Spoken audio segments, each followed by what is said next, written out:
हाय। ये वीडियो एक ऐसे संगम की है जिसको देखकर सबकी आंखें चकित रह जाएं।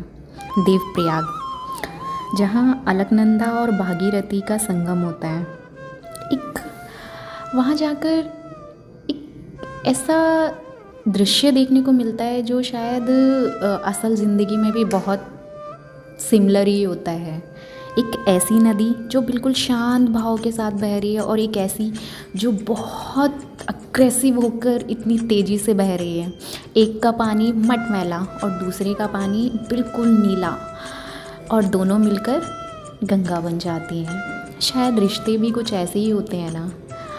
कोई शांत स्वभाव का होता है, कोई बहुत ज़्यादा गुस्से का, लेकिन जब दोनों एक दूसरे के साथ मिलकर बैठकर साथ चलते हैं तो वो एक अलग ही रिश्ता कायम करते हैं।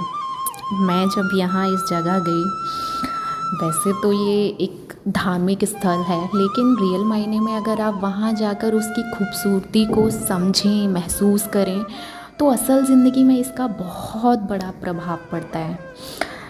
मेरे ख्याल से हर किसी को इस जगह जाकर उसकी खूबसूरती, उसके आध्यात्म, हर तरीके से अगर उसको वहाँ जाकर महसूस किया जाए, समझा जाए, तो असल ज़िंदगी में उसका बहुत बड़ा प्रभाव पड़ता है। मैं भी रिसेंटली जब यहाँ गई, मैंने बहुत सुना था कि देवप्रयाग एक ऐसी जगह है जहाँ आपको अपनी लाइफ में एक बारी ज़रूर जाना चाहिए।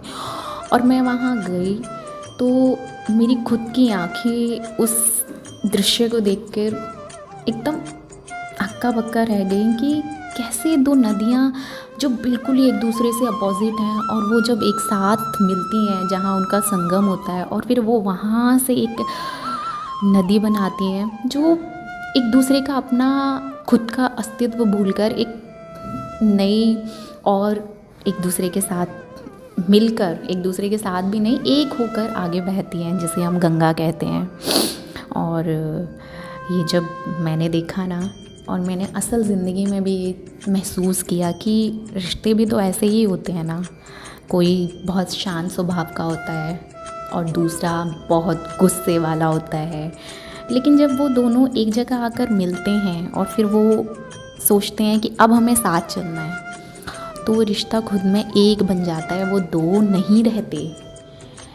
और ये संगम शायद उस रिश्ते का ही एक प्रतीक है, और एक धार्मिक स्थल तो है ही, लेकिन उसके साथ साथ इसका हमारे जीवन में कितना बड़ा प्रभाव है, ये हमारी प्रकृति ने हमें समझाया है। और जीवन में एक बारी इस सुंदर खूबसूरती और प्रकृति को ज़रूर देखना चाहिए सबको अपनी लाइफ में। देवप्रयाग एक ऐसा संगम जो अपने आप में एक अद्भुत है। Thank you for watching my video. If you like, please comment and subscribe my channel.